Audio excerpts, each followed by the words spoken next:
So we're gonna start the presentation now in honor of the time. No, I mean, yeah, you can start presenting. I'm gonna start by reading your short bio, like when we ask you, so everybody knows what you do. Alistair, we know, our teams don't, but for the team, Alistair Schneider is the CEO and co-founder of Innovo. Alistair began his career in Strasbourg, France, in finance before moving to the United States. He spent 10 years in Boston, as well as a year in the Silicon Valley. For the last 20 years, he has worked to build, transform, pivot, and improve business units, functions, and ultimately entire companies. These include corporations and startups. Alistair's passion is to build companies able to compete successfully in today's ever-changing global environment. This is the guiding force behind Innovo's design and execution of custom business programs geared towards business excellence and investment readiness. And we know Alistair, he's worked with us for the past year. We have had great success working alongside Alistair, and he is also a part of Mass Challenge, something that you guys know about. So whenever you're ready now, Alistair, you have the screen. It's all yours. Well, thank you so much for this introduction. Just hearing everything I've done, I feel tired just listening to it. Just kidding. So basically, a lot has changed since last time I did this talk. So I'm going to add a couple of new learnings since we've just raised actually $2 million for a company that I'm now CEO of called AI Lean. We're based in Boston, and it's a company that came out of Innovo, actually entrepreneurs like you who were trying to come to the US, and we basically ended up partnering with them. And here we are now running a business. We went through the whole due diligence of the round A. So, I'm going to be able to share with you real life experience and, what you should be careful about, what is great, what works, and then what's, the post funding experience. So you covered some of them, my experience. This is the logo of AI Lean. We have also some investors with whom we work who actually invested with us in AI Lean, about 700K out of the 1.2 million. And it's an exciting experience. It's a lot of work. But Boston is the best place. Basically, one of the best places. There's a lot of best places, but Boston is really a great place for launching a company, meeting with people, developing your business, entering the US. There's about 90 VC firms, $90 billion under management, 400 exits every year. So new millionaires created every year, 4,000 startups, roughly. It's the home to the largest companies. So if you are in a B2B business and you need to contact, corporates, there's a lot of them here in Boston. Best universities or some of the best universities in the world, which is great for a startup. You can hire talent. You have a lot of PhDs. You have a lot of AI talent for not too expensive because it's a market, right? So the more there's talents, the less expensive it gets, which is great when you're a startup. You can actually hire as interns, wonderful, brilliant AI interns and PhDs, which you couldn't find necessarily in other places of the world. And often it's PhDs and AI specialists that comes from other places of the world. They're not even from Boston. So they're looking for an internship and so on. You have companies like Moderna. Most of us or many of us have got the vaccine. We have Drizzly, Row, Amazon. It's the hub to the world, 60 consulates, embassies. So when you're in Boston, if you can make it here, you can actually make it everywhere because the world is here. Chile is here, France is here, Germany, Belgium is here, everyone, China is here. You meet really the world in Boston, and it's a small village. At the end of the day, Boston is not overwhelming like New York. So you once you penetrate the market or the ecosystem, everybody really rapidly. And that's why, we network and we collaborate a lot together. Don't hesitate to stop me with any questions at any point of time. Also, it's meant to be interactive, and I'm going to come to some questions in a few. So we helped a lot of companies. This is just a snapshot, which is not complete, but roughly 70 companies in the medtech, biopharma, and then eco-city real estate space. So we learned a lot about the different, sort of market, the problems the world is facing, the problems cities are facing, people are facing. So ultimately the gold is in the problems. So, when we're kids, we tell kids, don't be looking for problems. Well, as an entrepreneur, please be looking for problems, and every day, all day, be a great problem solver, because that's where the money is, that's where the value is, when we solve problems for people, for the world, and so on. So we have these companies, we work with Mass Challenge and a bunch of other people. So I'm going to go quick to the core. So Fernanda, Beatrice, I think the talk is about the seed to round A. So it's really the Death Valley, right? It's where most of startups never get funded. It looks pretty much like this. I think there's only 2% of companies that get funded. So 2% of the companies that are looking for funding get funded. So 98% don't. So it's super tough to get funded, actually. But it takes certain attributes to get funded. And I'm going to share with you what I've seen, what I hear, what VCs, investors, people who we work with are telling us that makes them fund a startup versus not. And then once you get funded, it's not the end, because now you have 2% of company that gets you funded. But if you have, you're still going to be part of the 90% that potentially fail after that funding. So how many VC deals are there each year globally, would you guess? Anyone has a guess? So how many VC deals each year globally? Roughly speaking, right? If you can put it in the chat. I don't see the chat for some reason. 1 second. Okay, now I see the chat. Christian said 10,000. Andrea said 7,000. I would say 3,000. Oh, Francisco went down. He said 1,000. So indeed, the numbers are relatively accurate, especially for the 10,000. So there's roughly 10,000 deals per year, and there's only half of it is in the US, and then probably 80% of these deals is in the East Coast, Boston, New York, and San Francisco. So when you think about it, there's 900,000 startups, just in the US, and only 5,000 get funded. And it's really a small portion of entrepreneurs that get funded.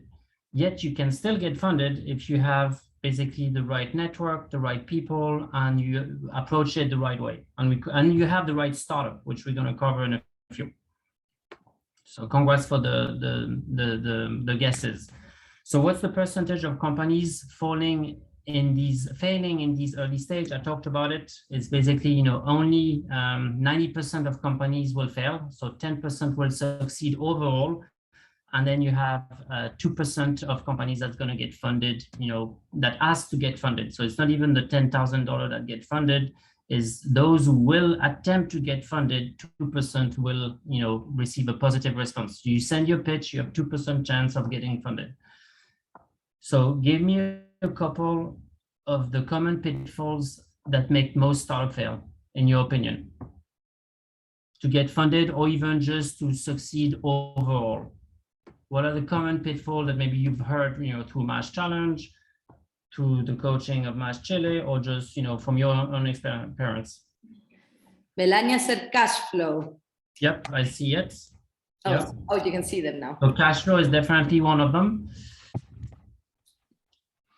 What else? That product market fit. They said not understanding the problem. Wrong product market fit, timing. Perfect. So you guys are already expert here. So don't make these mistakes. Indeed, these are some of the common pitfalls. Common pitfalls is really not getting customers revenue. The revenue focus, AI Lean, for example, we started the company without a product. We got revenue before we had the product. Then we build the product because we had a client. And basically that's the mentality we have for everything till today. And we're told were outliers compared, to the other startups, because most startups, they try to build a product, they never endlessly, finish to build this product, and then they never get revenue. And then that's how you end up with no cash flow, because you get funded once, you don't show for the revenue, then you don't get funded a second time, right? So investors, they really love those companies that are hyper revenue focused, customer focused, where you get the revenue before you have the product, right? And you can actually become an entrepreneur today without basically a product, just on a PowerPoint, without knowing how to write a line of code. You can raise the money on a PowerPoint if you have a customer, and you can basically build the product with the investor money, with a developer that's on the other side of the planet. It's fantastic. That's how we did AI Lean, by the way. So as a summary. So if I go next, if it lets me, 1 second. Okay.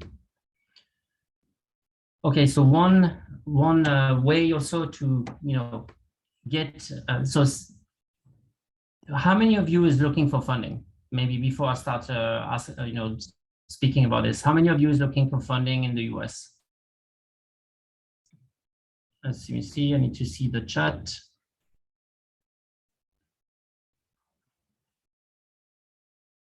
How many of you is looking for funding in general? Nobody? I see one person, okay. Okay, most of us, great. So at the end of the day, looking for funding is like looking for a customer. So the way we approached it is really exactly the way we would try to convince a customer. Growth hacking, lead generation, CRM, and then be looking for the funding when you don't need the funding. If you're looking for the funding when you need the funding, you're desperate, and therefore you're in a position of weakness when it comes to negotiation. So the best is to look for the funding way before, and then record your pitch so you don't waste too much time. Make your sales process or your pitch, lead gen process for investors efficient, and then generate a lot of leads, get a lot of connections, and then the smaller group that will be interested in your company, nurture them over time until you need the funding. And make them fall in love with your company, make them trust you. So be open book. Also, that's something investors like, is don't try to hide the problems. They're going to find them anyway. And by the way, they know you have tons of problems. So when a startup says, oh, it's all good, perfect plan and everything, we know it's not true, because as a startup by design, you have tons of problems and you're solving problems every day. So actually showing your vulnerability, showing the problems, helps a lot build that trust with these investors. So revenue matters, like I said. This is the key. So how many of you are already revenue generating? And maybe can you share with me a little bit, what industry you are in? Is it enterprise, green, healthcare? Healthcare, is it digital? Is it a medical device? Digital, good. Perfect. And revenue generating or non-revenue generating?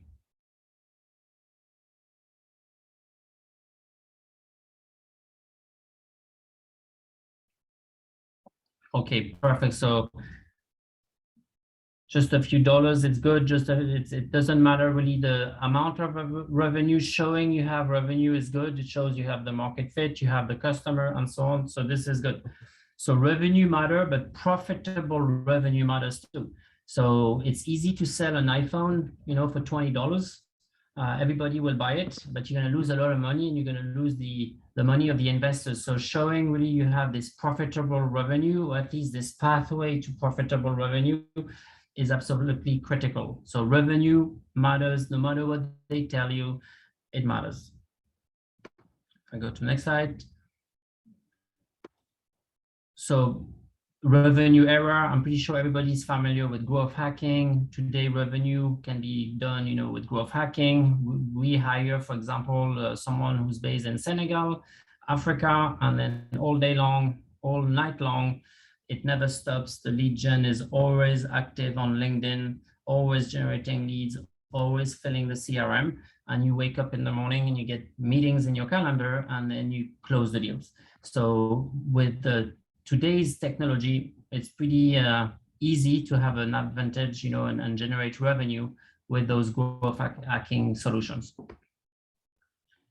So then here is a slide that gives you a little bit the stage you are in. So tell me, what's your stage in terms of a company? So that's how the investors will be looking at it, and what type of investors you need to be looking for. So basically you have the friends, family, and fools. So that's when basically you have zero revenue. You have maybe some early validation, but often it's pretty weak.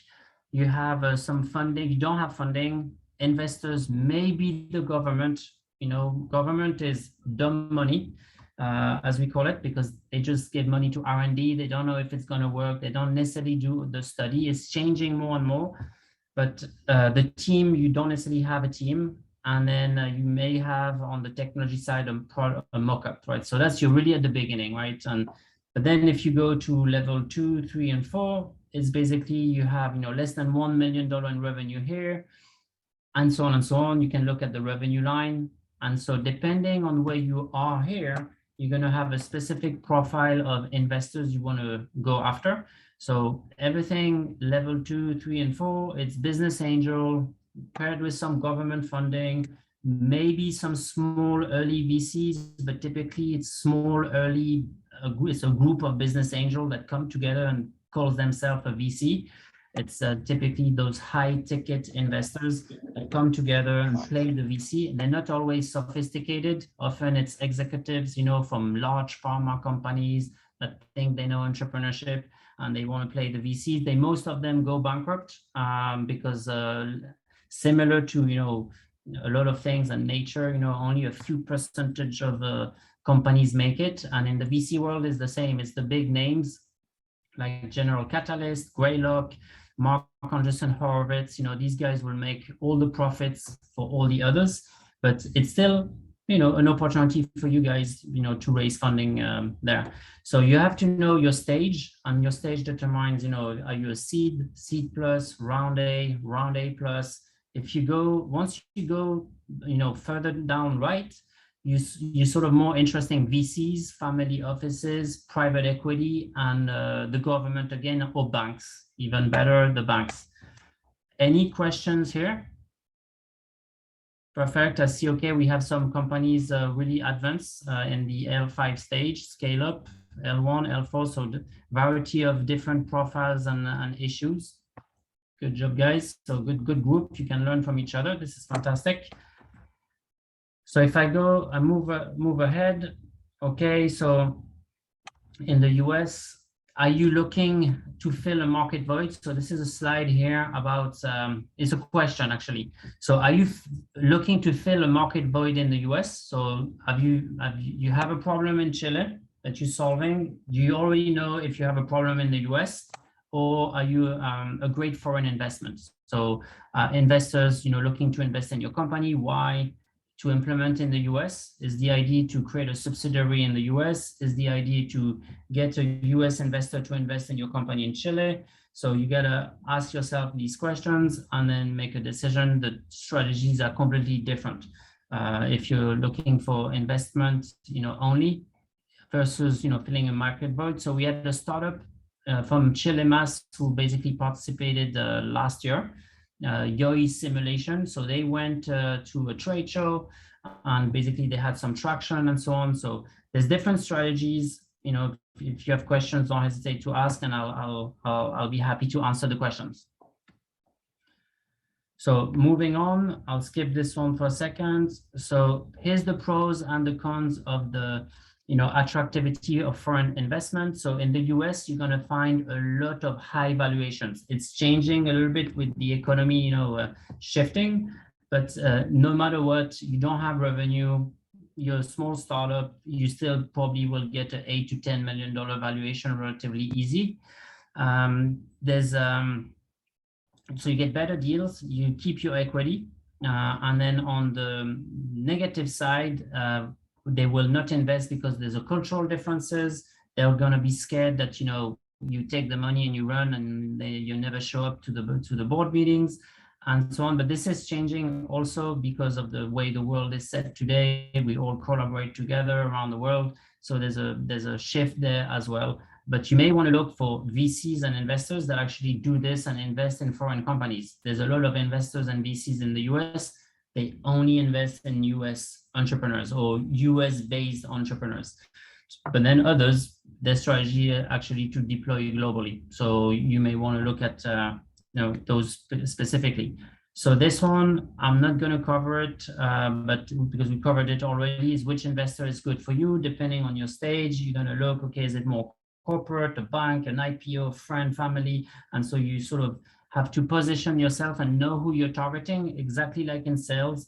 You have a customer persona, in this case is an investor, and then basically you got to hunt for them precisely based on their profile. Then the big question is how investors see you. So there's three categories of startups, the way we were classifying, or some of our lead investors were speaking to the startup to help them. So you're either a zombie company, or a cockroach company, or a unicorn. So the zombie company typically is that company that's never going to make it, that basically is just kept alive because they have government funding, and they just should be killed, basically. We should pull the plug, remove the government funding, and then, free up that entrepreneur so he can do something better with their life. Some zombie companies live forever because the government never pulled the plug, because they never want to justify, that they put the money in the first place. So a company that lives for 10 years this way doesn't get seen as an issue. Then you have the cockroach company. So this is a company, low profit, slow growth, but it's profitable. It lives a long time. It's not sexy, just like a cockroach, right? Cockroaches, they live a long time. Typically, when you're a cockroach company, nothing bad actually with a cockroach company. You're just not going to be interesting VCs. It's going to be more the private equity firms. They look for steady returns on the long term, and they have a portfolio of lots of cockroach companies. And then, you're that unicorn. The unicorn is highly innovative, highly profitable, rapid growth. The pace of growth matter to be a unicorn. The faster you can grow, which means you really have a strong product market fit, customers that have big pain points, and basically it creates this traction from the customers, right? So you get a lot of clients, the CRM fills in super fast, and you can sort of negotiate price up and so on. There, the multiples are high. It's 10 to 200x that they're going to be looking at, versus, in the private equities, maybe 4x, 3x, the revenue and so on. So think, cockroach company might be a consulting business versus a unicorn business will be, software, digital, you make money while you're sleeping, selling licenses, right? So the key also is to look at your business model. Let's say if you're a medtech company, you're going to be probably more depending, it depends, right? But if you have a lot of cogs, a lot of manufacturing, a lot of complexity, a lot of regulatory to do, you may be more in the middle, unless your device, your product is revolutionizing, the patient experience and so on, and solving a disease that never got solved before. Versus the unicorn company is all about software. SaaS is a big deal right now because the world, you've heard about the Great Resignation. So a lot of people now, they do Uber, they do Lyft, they can work from home, they do some Instagram stuff, and they have a lot of inheritance, right? The population is aging. So a lot of kids, they don't need to work. They're going to inherit 4 houses. So basically, people don't go to work. So enterprises have a problem. They're like, where are my employees? So what do? They automate, right? They buy software, they buy robots. So right now, software and robots is super hot because the business owners, they can hire the people to do the job. So there's a lot of valuation that are super high, super hot in enterprise. So I saw a couple of B2B enterprise. This is a good place to be in this day and age. Businesses looking to completely automate work ultimately and reduce the non-value add areas. So what's your valuation potential? So here's the thing. This is the slide we should give entrepreneurs before they start. So entrepreneurs are adventurers.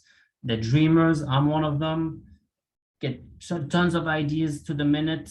But one thing that I've seen is people launch themselves into an idea, not knowing they're already doomed from the get-go, right? In terms of the exit potential. So depending on what you're going to pick, right, in terms of your mission statement, it will define, your valuation and your exit potential. So let's say you are super excited about becoming a medical device startup and you want to change the world in that aspect. Well, your revenue multiple, your EBITDA multiple is a 4x.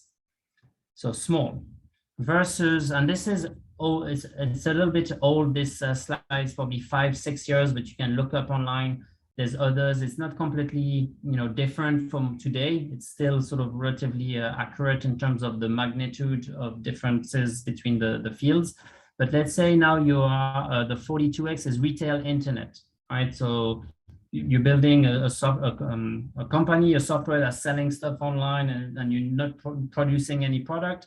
So now you have a high multiple and so on. So that's important to know. What is your valuation potential from the get-go? Even before you start, maybe you're already into a company where your exit potential is not high, but maybe your goal in life is not necessarily, to build a company, sell it, become a millionaire, and then start again. Maybe you're looking to build a company, have a, lifestyle business where you can basically, pass it on to your kids and so on. So it all depends what's your mission, but you got to know what is my mission. Why am I doing this? Am I doing this for an exit or not? Because if it's for an exit, you got to think this way. What is my valuation potential? Do you guys know, roughly speaking, what is your valuation potential or your market value or no? And you can ask questions as soon as we shift to the question, and stop me anytime with question as well. Perfect. So I'm going to keep on moving here. So basically, depending on the industry, you either doom from the get-go from an exit potential, so you can become the slave and the prisoner to your startup, or you basically have a lot of traction that you're going to get from investors because the valuation is super high. But this changes, depending on the cycles and the hype curves and so on. So how do you determine your company valuation? So at the very early stage, for those of you who are at the L1 stage, there I see a traction, lose Maria. So you're level 1. For you, it's a magic recipe. It's basically whatever you're going to come up with and a good story, and you're going to mix a little bit of these, different formulas. And then if you have enough traction, and if your CRM is full, and if you can prove a lot of what you say, you're basically going to make up a valuation. Versus the more you go on the L5, L6, level, the more you're going to use some accounting, formulas like, discounted cash flow and so on and so on. But, we've seen investors who were very sophisticated, working at the corporate level, investing in very early stage startup, asking their bankers, hey, can you evaluate this asset or this early stage startup? And the banker said, there's really no way to evaluate it. You gotta, it's whatever you think it's worth, so, but that's also key, because if that's the story, you gotta be affirming the value. You gotta be confident in the value you have, and you gotta back it up with, some stories, the CRM and so on and so on. So here are a couple of, valuation method. You have to know how to evaluate your company at the end of the day. That's a key, and we're going to talk a little bit also about what's going to drive the valuation up, down in the negotiations and so on, if you guys are interested. So where to find business angels in Boston, right? So if you go to this website and maybe take a screenshot, but in a nutshell, you have bostoninnovationguide.com.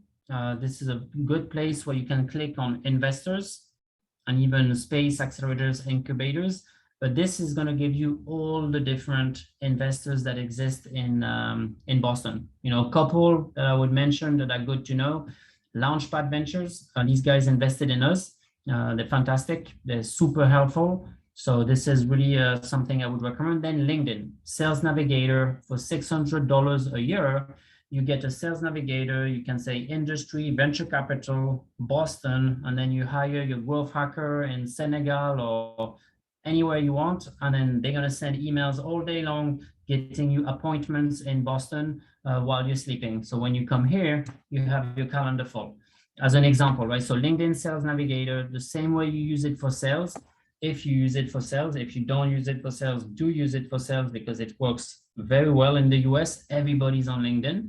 And then you basically create this sort of growth hacking technique. And then you have Crunchbase. So Crunchbase is another place where you're going to find investors. The way you use Crunchbase, you look for startups that are just like you, and then look at who are the investors, right? And then in Crunchbase, you have that information. For $300, you have a membership where you go deeper. You can actually extract Excel files and get emails, phone numbers. And then same stuff, you can have the growth hacking, method happen. But ultimately, Crunchbase is a good place to go check out for your, the investors that might be interested in extending their portfolio with a company that's similar to theirs that they already have in the portfolio. Any questions here? Nope. Okay, I'll move on. So raising money from business angels. So who's interested to know a little bit about, what to be careful about with the business angels versus or not? I'm going to share a couple of tips. I've worked with a lot of business angels. I know them. I know their strategies. You need to be careful. So basically, business angels typically, okay, so wealthy people, and according to the law in the US, actually, you need to have, I think it's $1 million in assets to be able to invest in startups, even though, it's not really 100% checked, but, you would be outside of compliance if you would accept the money from investors who don't have $1 million assets. So you just need to be careful and ask, are you an accredited investor? Typically, the business angel is someone who has wealth and maybe easy money, right? That's key. So maybe he's a real estate owner, so think about it. Someone who owns real estate assets gets rent from people who work hard and get up every morning to pay a rent. It's easy money. They don't do anything. So most of the business angels that we know are actually real estate owners, and they decide at the end of the year to allocate a % of their profit, maybe 50K, maybe 100K from all the rent they collected from a lot of real estate assets, and they put it in a startup. There's several reasons for that. Tax deductions, so they make more money with the tax deduction. And then when they put the money in your company, if it works out, it makes us a 70x, a 100x, or a 10x. And if it doesn't work out, it doesn't matter. It was not hard-earned money. So that's also important. Try to find investors who have money that is not hard to get. If you go to someone who sweated their life, to make the savings on the side, it's going to be very hard for them to give you any money, right? Versus someone who's getting money from someone else, they're going to invest in you in an easier fashion, right? So that's key. And the good news is in Boston, there's a lot of real estate owners and investors. It's a place for real estate, actually. And there's the Boston, what is it called? Boston, I can't remember the name. The biggest real estate owners in the US of all the multifamily houses is in the US. I think it's Boston Properties in Post Office Square. So you have a lot of investors, a lot of people, owning REITs, self-storage, and so on. So that's the type of people you want to see. Find an investor that's sophisticated. There's nothing worse than having someone on your cap table that gave you $5,000 and who basically wants to get a full, deep dive audit every day of what you're doing. So investors who are sophisticated, they will know the risk. They will know you're a startup. They will know they can lose the money. And you want to make sure you don't have someone actually that, is going to be scared about losing their $10,000 and is going to be asking you, tons of questions, making you lose time. Then you need to be careful about the Machiavellic strategies, right? So that's key. So investors know that you're a startup. So let's say I give you a $50,000 today, and at a certain valuation when you were desperate. But then I know you're going to run out of money again, because you will, because you're a startup. Right. So now I'm planning already my second round, my third round, my fourth round, and slowly but surely, I'm getting all the company. right? So you always have to be careful because you are also in a funnel, right? They're not unsmart. VCs is the same. So at every round, typically you will give roughly 20% of equity away. So on the first round, they take 20%, then you run out of cash, you become desperate again. And then if the valuation doesn't go up, you're giving 20% again, right? If the valuation goes up, maybe it's a little bit different on the size they're going to take, but ultimately you get to account for the different rounds. So you don't end up like a lot of entrepreneurs actually with, 1% or 2% of their company, right? And at the end, you're no longer motivated and you get exited. So that's something also to be careful about. And, ask references. What startups have you invested in? Give me the names of the entrepreneurs. Can I call that entrepreneur? Can I get some references and so on? So, that's some of the key things, I've seen. Luckily, all my investors so far, have been good and are good human beings. And at the end of the day, want to help entrepreneurs and provide good guidance. Make sure also you have the 3 C's. So intellectual capital, financial capital, network capital. So any investor that you have on your cap table, try to make them match those 3 C's, right? Are they smart? Intellectual capital.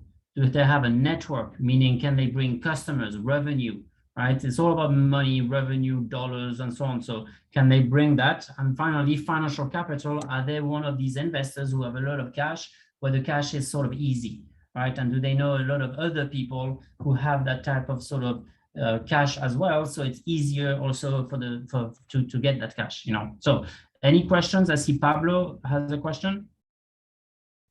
Oh, it's more like yeah. You hear me, right? Hi, Alistair. Thanks for the talk. One investor that is similar. I mean, I'm in Crunchbase, and I've seen some investors investing in water tech, just a few. But why would an investor invest in a similar company, right? So they are supposed to diversify, right? So why an investor that is invested in a water tech company would invest in another water tech company? So to gain market share, to acquire basically a technology that complements the other side. Sometimes also, and we have that scenario, to like you say, to diversify. So if you're on the side, you're in the same industry, but you're sort of another vertical, that's very interesting for them, because now they know, okay, we can use this startup, take their contacts in the CRM and give it to the other startup, right? So we have that scenario actually, where basically we have an investor who invested in a company that we work with. So we're not competing, but we work with them because we're in the same industry. So we're going after these investors because we know that, if they invest in us, they can tell the portfolio companies, send them the contact details, and our revenue goes up super easy, as an example. So you got to look at, what would be in for them and for you, where it makes it easy for everybody, because there is that network of entrepreneurs that can work together, share stuff between one another. That would be the thing. But indeed, if it's your competition, that's a little risky. Plus, you might give information away that you don't want to give away. Yeah, thanks. Maria? Great answer. For example, a solar company for me that installs projects in rural locations. We install water projects. So it makes sense to share the same customer base. Exactly. And there's something, I always say, co-competition. There's no competition. Co-competition. As Peter Thiel says, competition is for losers. So those who are, still operating like in the 90s, building a fort, trying to protect their company, versus those who collaborate, think creatively, co-compete in this very dynamic world. They find these network, these advantages, and they beat actually those who play solo, right? So that's the key. Co-competition, go in there with a positive mind, right? How can we collaborate? How can we go quicker? How can we help each other? Because guess what? These startups that you're going to partner with, they suffer just like you. They have a hard time just like you. So basically, when you come together, it's just easier. Yep, Maria? Maria, or Christian? Yes, Alistair. What do you mean with build leverage, please? Yes, so basically, like in any negotiation, right, you want to have options. Otherwise, you sort of, you don't have leverage. So example, have several term sheets. So if you have one investor, let's say I'm your investor, I'm going to say, okay, I'm going to give you $1 million or 100K, and I want 10% of equity. I think your company is worth that much. Well, you don't really have any leverage, to tell me otherwise, unless you have other investors that says, no, your company is worth twice as much. Now I'm like, okay, well, if the others say it's more, now, you might say no to me. I say, nope, sorry, I don't want your money because my valuation is that price. It's not that lower price. So it's building leverage. At the end of the day, a good deal is a bit like a Mexican standoff when everybody, holds a gun to each other, and then exactly that's the good deal.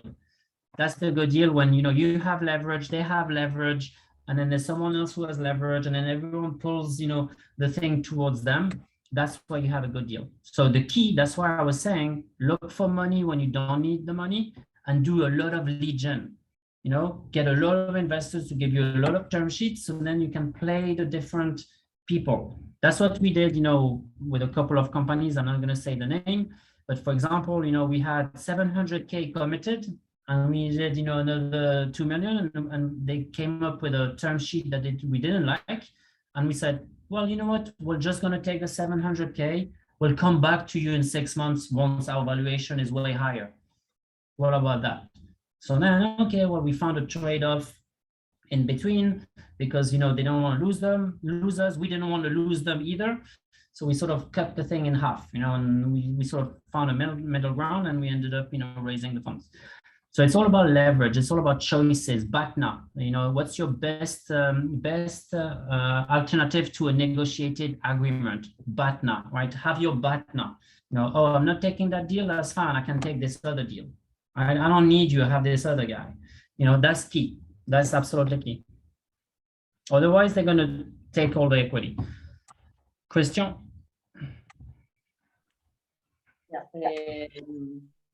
Yeah. I have a question regarding also this doing like asking for money, or like doing maybe the pitches before you need the money. For example, we currently have still government funding. Our model is very profitable right now, but to grow and to go, we are looking to eventually go to the United States. We have to a little bit modify our business model, and because our model is basically our advantage is we have certain providers who are just in Latin America, notaries. So notaries are not something very common. I mean, very important in the United States or Germany or England. So we want to add some value to the current our e-signature business, and we currently don't need funding. But when is the right moment to look for funding? Just when we want to expand to other countries or to go to the United States, or because currently if somebody gives me, I don't know, 100K, I would say, no, I don't need 100K. And $1 million, I wouldn't know how to use them right now. Yep.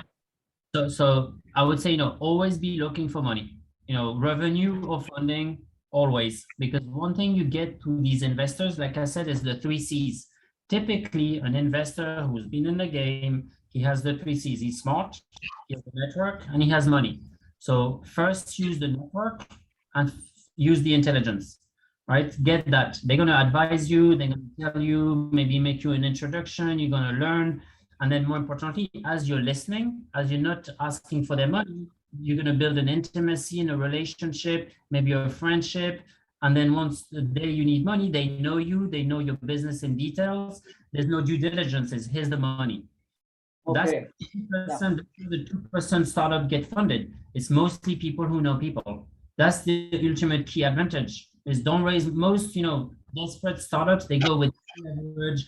Please, I need money, last minute, otherwise I'm dead tomorrow. That's how you don't get funded, right? Because no investor wants to get the money to, save a company from not dying. That's a bad pitch, right? Like, I'm gonna die tomorrow if I don't get the pitch. Please fund me, right? That's the bad pitch. Versus, hey, I'm connecting with you. I want to get a bit of your advice. I want to hit $1 million in 3 years. Right now we're 1 million. Can you advise me a little bit? Sure. And plus you said you're profitable. That's a good thing they want to hear. And all of a sudden, hey, you know what? Brian, he has a fund. You should talk to him. Boom. Now you get the money in. Okay, great. Thank you very much. You're welcome. So I'm going to move ahead. Yes, I was going to say there's a few questions in the chat, but we can answer them after if you want to move ahead. I can answer them. Let's go to be interactive. Okay, so yeah, the lawyers. Oh my God. So too much money spent on the lawyers. So to give you an idea, so it was probably expensive lawyers, but then on the $2 million round, it was $70,000.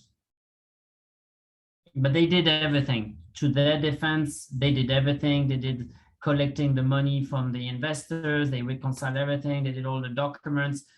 And after the round, yes, the lawyers was kind enough basically to wait for the round to be closed. But yeah, 70K, and then we negotiated actually the bill down afterwards, because they sent us a huge bill. It was 100K initially. We ended up, cutting it by 30,000. But that also, the lawyers, they know they're gonna, same thing, tactic. Lawyers know extremely well how these negotiation goes. So basically, these guys come with a big price over there, and they know you're gonna do only 70K, where maybe it was only worth 50K in the end. But then you're in panic mode. You just raise money, so you're happy, and you don't really need to negotiate hard, and that's how they make a lot of money. So the lawyers also, at the end of the day, they will be there to, take their share, right, from this thing. And then the lawyers, what the lawyer charge, it was percent of the funding you receive. Nope, they charge basically the hourly rate, basically. It was the hourly rate. And then the hourly rate increases when there's negotiation, right? The co-founders who don't agree with the term, they look at the term sheet. What is this? I don't want this deal. And then the lawyer advice. And then it depends also of how sophisticated your team is. So if the team is not sophisticated, a lot of question occurs, people are scared, and the more people are scared, the more they need the lawyer, right? Because they don't know. But then if you have on your team people on your board who's been there, done that, who can read the term sheets, then you're going to save on the legal fees of the term sheet as well. And then a lot of things that the lawyer said ultimately ended up being wrong. For example, they said, you will never be able to negotiate this out of the term sheet. It's very standard. They'll never accept the investors. I don't recommend, taking it out. Not true. We took it out. It was accepted. No problem. So don't just rely on the lawyers for the negotiation. They don't know everything, and then it also depends maybe what lawyers you go after. We went, for maybe a company, that is great. But then, you want to have the reference, how many of those lawyers have worked with your stage of your startup, right? If it's seed plus stage, how many of them have worked there? So any other question there? Let me just see. I think that was the only one, right? Between what percentage rate should we give to the next? Okay, so this one is a good question. So in a nutshell, every round you're going to give between 20 and 30%. 30% you're getting screwed, 20% is sort of the average, 15% you're doing good, right? To give you a nutshell. So because there's some statistic that these investors run, that if they take less than 20% of a round for the total round, right? Not like, I give you 100K, I get 20%, but for the total round, 20%. And then that's why you have to calculate if there's 3 or 4 or 5 rounds, every time 20% gets eaten up, right? So 20% is it's okay. 15% is probably better. And then always try 10, better, like try 10%, 5%, it depends of your valuation as well, and the size of the round. But typically the VCs will look at 20%, 20 to 30%, and or 40%. If you're, dead in the water, desperate, you're going to die tomorrow. Okay, I'll give you the money, but I'll take 40%, 50%, right? So you want to also make sure, talk to the entrepreneurs who got funded, understand their strategy. You are in a funnel. They know they take a first ticket, they know you're going to need them later, and they account in their profitability strategy for the next round of funding. You know, so you're in a funnel, they're in the long haul, it's investors, right? They're not there for the quick money. Perfect. Let's see here, how to convince other investors that are interested or will finance you a person. Perfect. Yep. So basically, that's a good question. Ultimately, humans, you know, me as well, you know, we're a bit like sheeps, right? We follow. So it's like, think about Amazon, you know, on Amazon, you're going to buy something because there's 20,000 reviews of 5-star. So we're going to go where everybody is. Testimonial is the secret of marketing, is the secret of everything. We're going to buy because someone else has put a ticket. So indeed, if you already have investors interested, that's the best thing you want, because now you can actually make the sell. Hey, this other sophisticated investor invested in me, therefore I'm good. Do you also want to put the money? So there's sort of a hype thing that goes on when some people start putting money, it accelerates, but you got to keep the rhythm, you know, so you keep the hype up so that people put the money in. Yeah, Mario? Alistair, sorry, the 20% is for how much? Is it 1 million, $2 million? For the entire round. Depending whatever the round is, if you're raising 1 million, 2 million, 3 million, no matter the round, typically they try to get to 20% for the entire round. Okay, thank you. So moving on.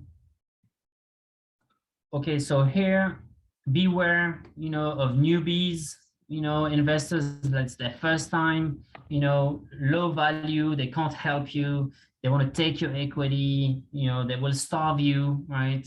They will put, you know, 50K, then another 50K and another 50K. You know, they do this just for branding. Some investors, you know, they work with the cities, that it's real estate investors, right? So they need some lands, they need stuff. So they're going to invest in local companies to look good for the government. So then they get a land here or land there. So they're going to use you for, you know, branding or greenwashing their name. You know, your green tech company, I put $10,000 in a green company, and now look, I'm all green as well. You know, philanthropists, right? So basically they pretending they're helping the ecosystem, but they're all about the money, politics, you know, getting contacts at the city. But hey, it's the name of the game too. It's not all bad. I'm saying beware. Everyone has their business model, even these guys. And then to be able to connect with the city and have specific opportunities, you know, you may see some of these attributes that you just need to be careful about. So the perfect investor that you want to look at, track record, they've been there, done that, they exited companies, they became rich, you know. So for example, we have an investor in Innovo. He basically put $50,000 in a startup and he made $7 million out of the investment. So it's a little bit of luck, but then nonetheless, it's a track record. He has an experience and other investors follow him thanks to this track record. So if he says, I'm investing in a company, a lot of investors want to invest with him just because he had that track record.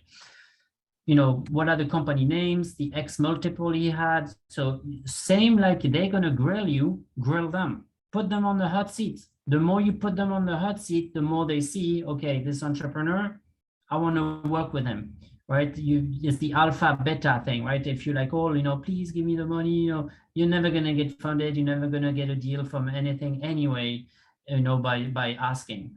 So, you know, what's the X multiple that you got? You know, what are the startup? Can I look at the portfolio you have? You know, show me the proof, because people lie. There's a lot of people that lie. A lot of investors will actually make you lose time. They just want to play the investors. They want to see a pitch deck. They want to be cool.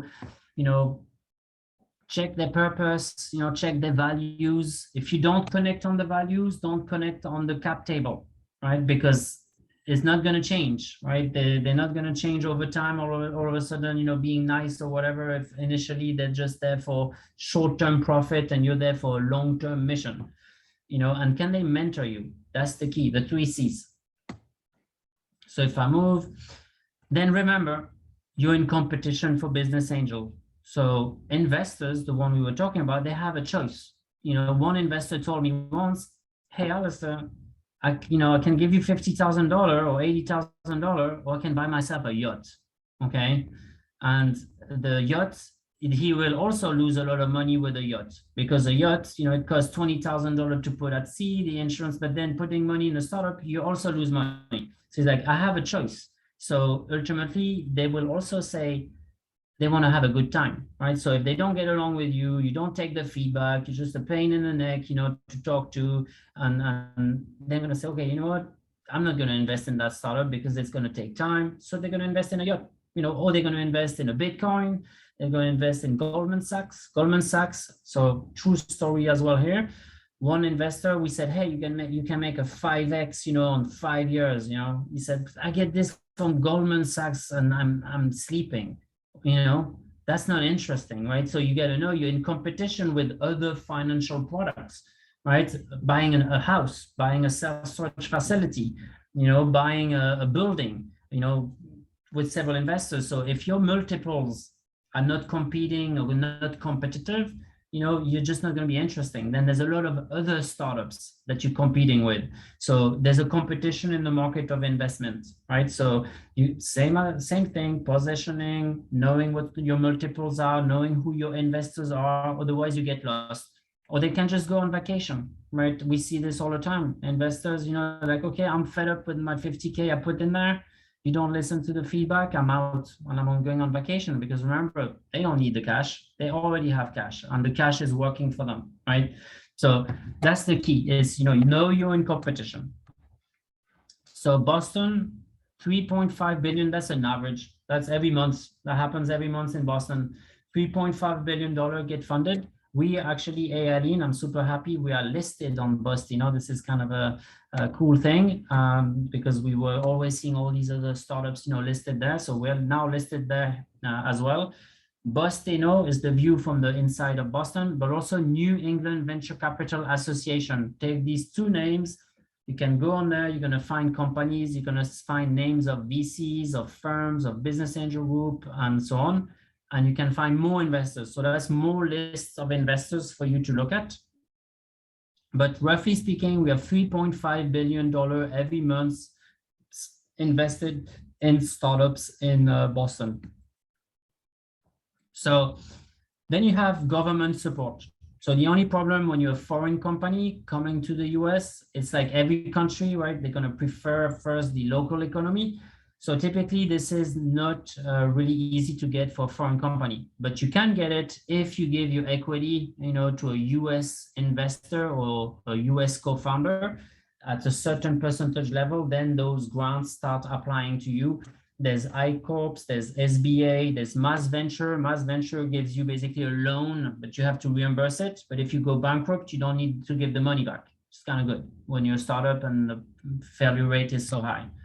So things like this, it exists everywhere in the world, in every country, grants. So if you're in Chile and you don't know about these grants, go get this money. This is free money. This is the government trying to develop the economy. And it's important. Economy creates jobs, jobs creates happiness. So there is money for entrepreneurs, because without entrepreneurs, basically there's no economy and it's the doom. Any questions? There are some in the chat. So they say, what is your opinion on crowdfunding? So it depends on the product. If you have a product that's maybe more B2C, maybe it works, but then it really depends. What is good with crowdfunding, if you get a little bit of cash from crowdfunding, it can serve as a bait or as a traction proof for investors, for business angels who then add on. But then it takes a lot of time to crowdfund. It's a lot of, campaign, marketing, and so on. But then with the growth hacking techniques I was talking about, you can also build a system where you send your crowdfunding campaigns endlessly on social media, Facebook, email, you buy email lists and you see what happens. But it takes a lot of time. But then it depends of the product. If it's a product someone can actually fund you to buy it, right? That is the best sort of profile, I would say, for crowdfunding. If I can give you, $2,000, $1,000 to get a drone once you built it, that is a good model. So any other question? Did you win any government grants? And another question, if you can answer afterwards, is that a company that develops solutions for Latin American retail, but not planning to offer solutions to the US retail in the early stages, and how would that affect their funding options? Yes, so basically, we're a US company, so it helps. So Mass Venture, actually, we same thing, approach these institutions when you don't need them, same model. So in this case, Mass Venture, for example, they said once you reach, I think it was 80K of MRR, which is roughly 1 million of ARR, come to us, we'll give you $250,000.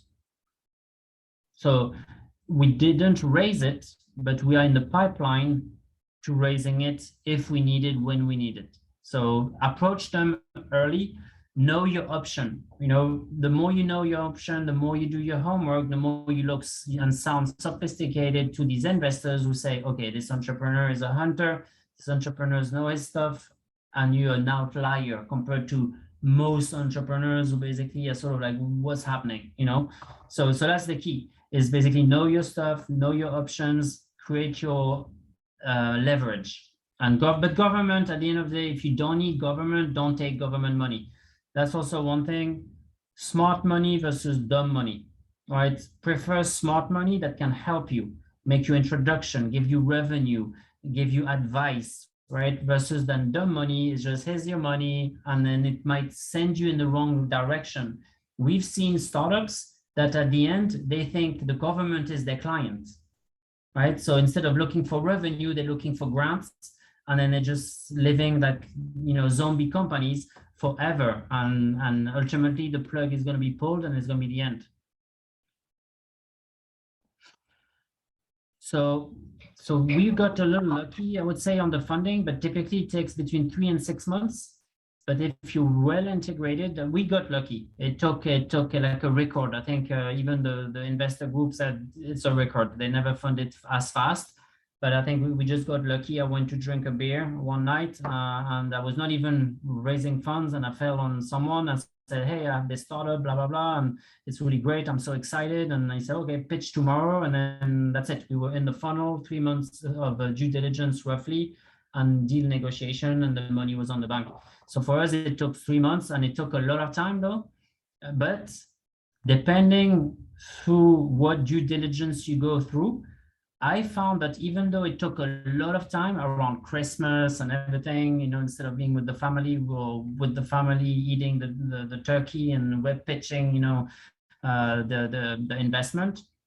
I found that it was extremely useful to go through the due diligence, and it's actually helped the business to basically go through the due diligence. They gave us so much advice, this group, that, it helped accelerate and propulse our business in Q1, basically.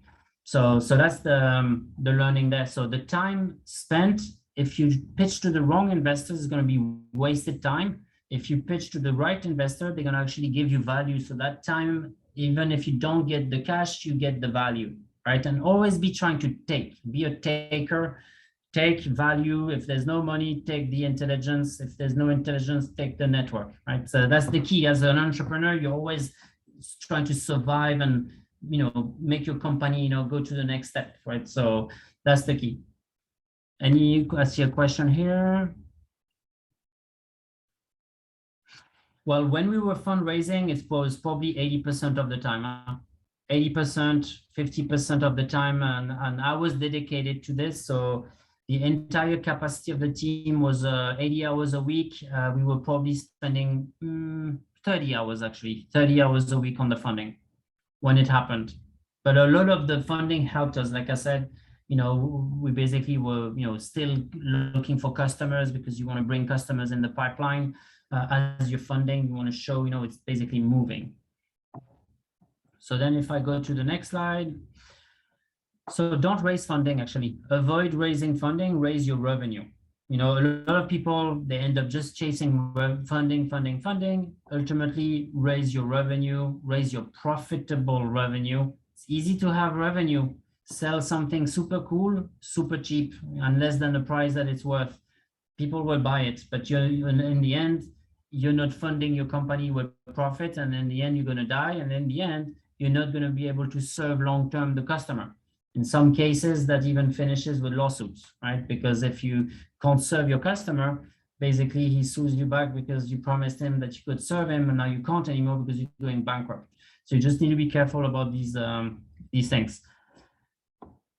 So the metrics that matters in the US, one thing that is great about the US, it's capitalism, where people really are not shy about talking about money, right? Money is mathematics, it's a science.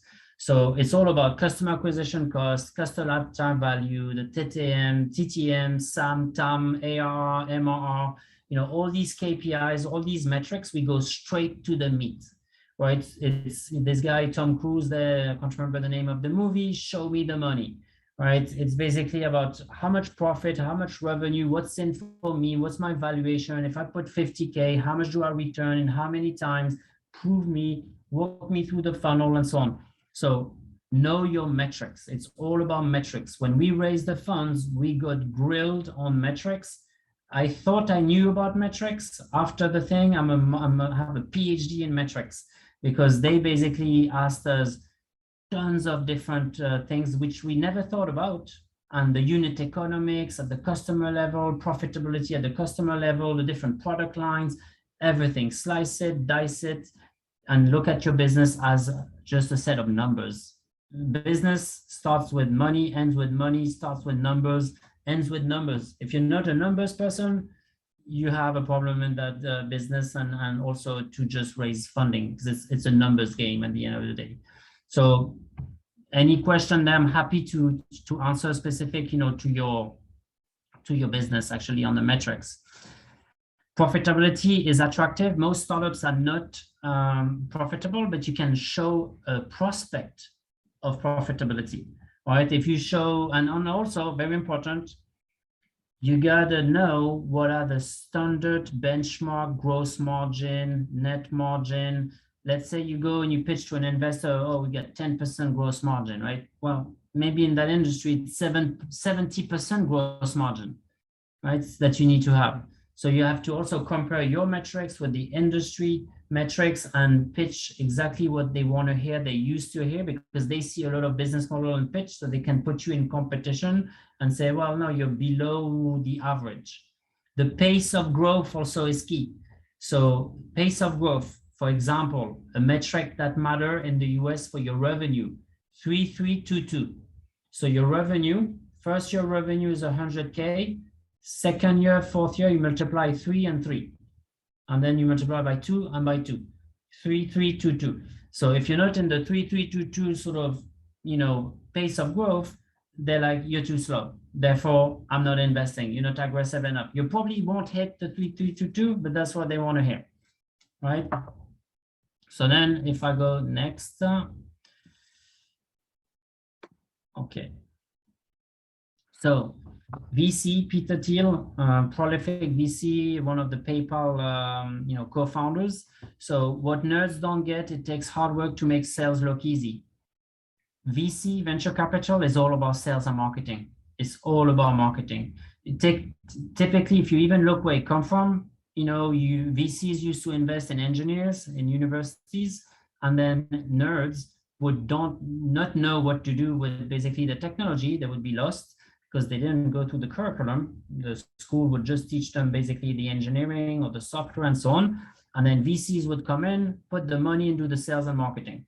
And then that's how they make the big profit, the big money and so on. So it's really key to acquire that sales and marketing capability that will differentiate basically your business from an average business to a great business. Sales and marketing.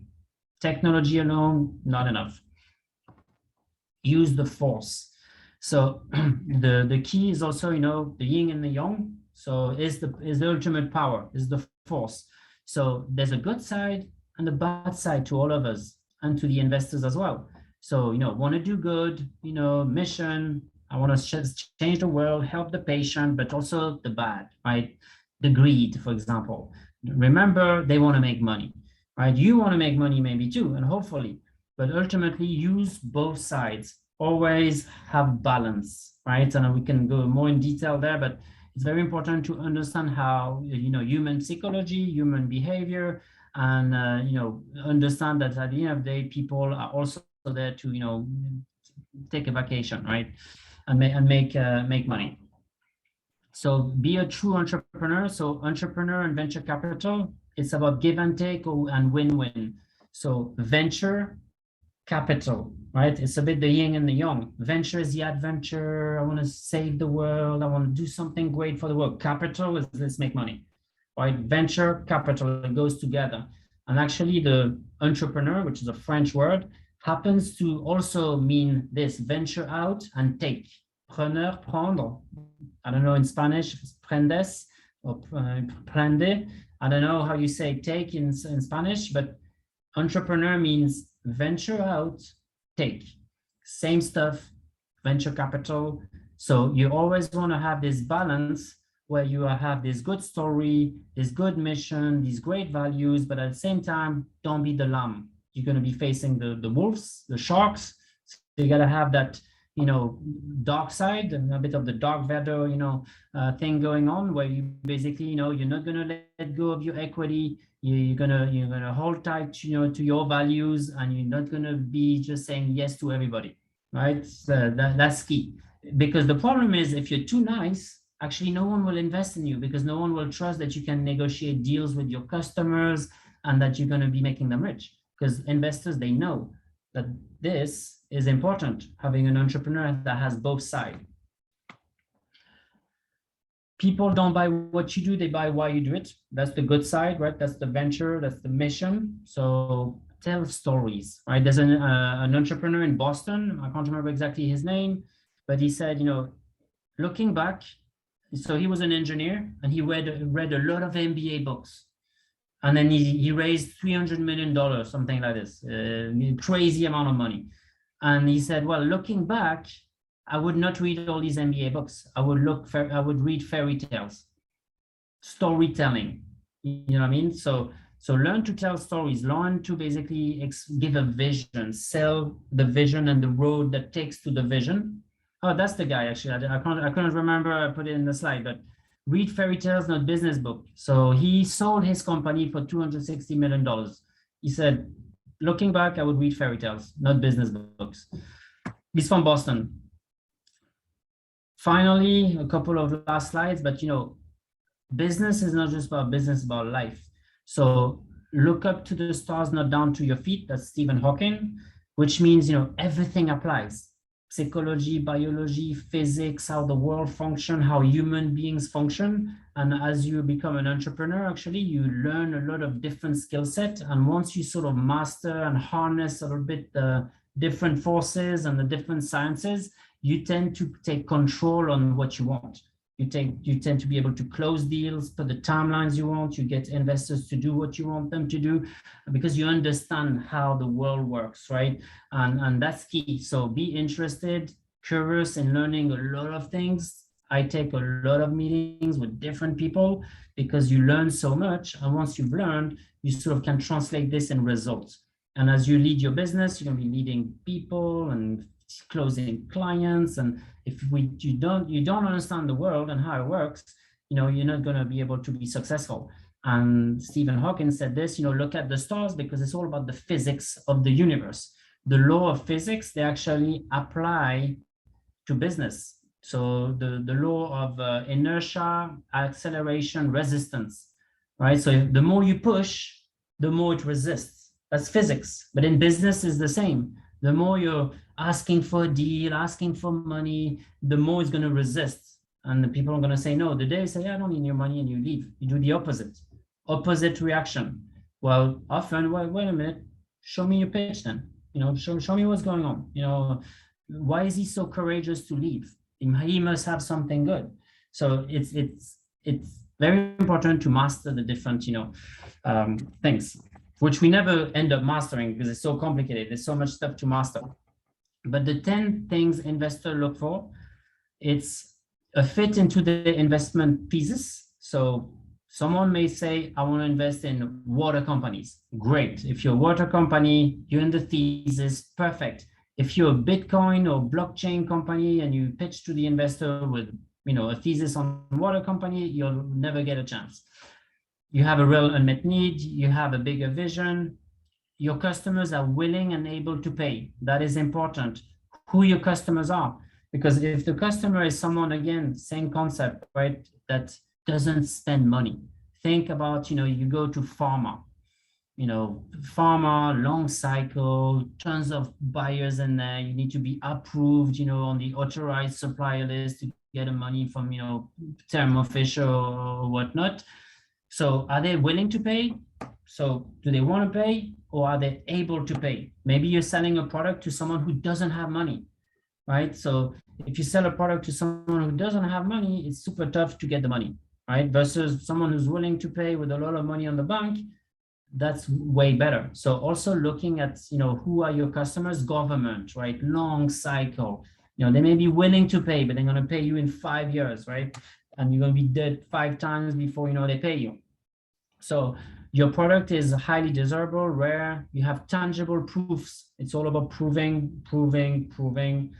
Rapid execution and growth. Listen and evolve as a human. Listening is key. I've seen it. Entrepreneurs who think they know better, high ego, and they don't listen. It's just not enjoyable to work with, right? You give them an idea, and it happened in my team actually, where basically some guy came to help us, and then the other person was, yeah, but it wouldn't work this way. Always finding a reason why the suggestion was a bad suggestion.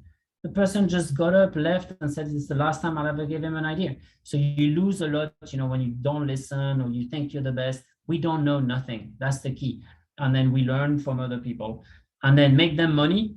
And then the story is exciting, right? The story is exciting. Once you have all those elements together, you start fitting, the profile of the person who at least going to get a second, third, meeting. Then you need to go through the due diligence. So these were example of a round, seed to round plus. So it's a mix, right? So it's a bit like crowdfunding. Someone asked about crowdfunding. So it's a bit like this, where you basically raise a bit of, family and friend. Maybe you put a bit of your money in there. So you show, skin in the game. You get a bit of money from angels, you try to find some small VCs. So you really crowdfund your round, basically. And the more you have traction in the round, the more people are willing to take the meetings, willing to put the money, and then you have to close fast, go through the due diligence and so on. So that is a typical example of a seed plus round where, okay, friends, family, founders, and fools, we call them, because, they don't know what they're doing. They give you the money. And the reason they're fools is because when you're a seed plus startup, you're super risky, right? So you got to be a bit of a fool and a bit crazy to give money to a startup that has 98% or 90% chance of failure, right? So that's the key. And then you put the investors. If you have a big ticket investor in there, wonderful. So your net worth is your network. So make sure you know people, business angels. What I didn't say, and I'll finish on that, business angels, high ticket investors, as often C-suite, C-level, SVP, VPs of large companies, large pharma, they bored to hell, because they walk through the career and they want to participate in the entrepreneurship dream that they didn't live because they're the top level. So that's a good place to find business angels too. It's actually on LinkedIn, everyone who's a C-level executive in a large company is making a lot of money. And it's not hard money because they have a big resume, nice resume.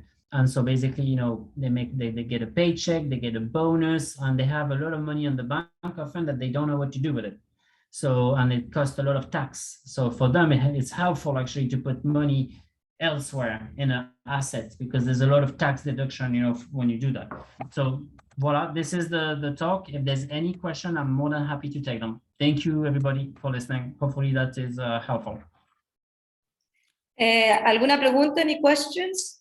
We got a few clapping hands. Perfect. Thank you, guys. Thank you.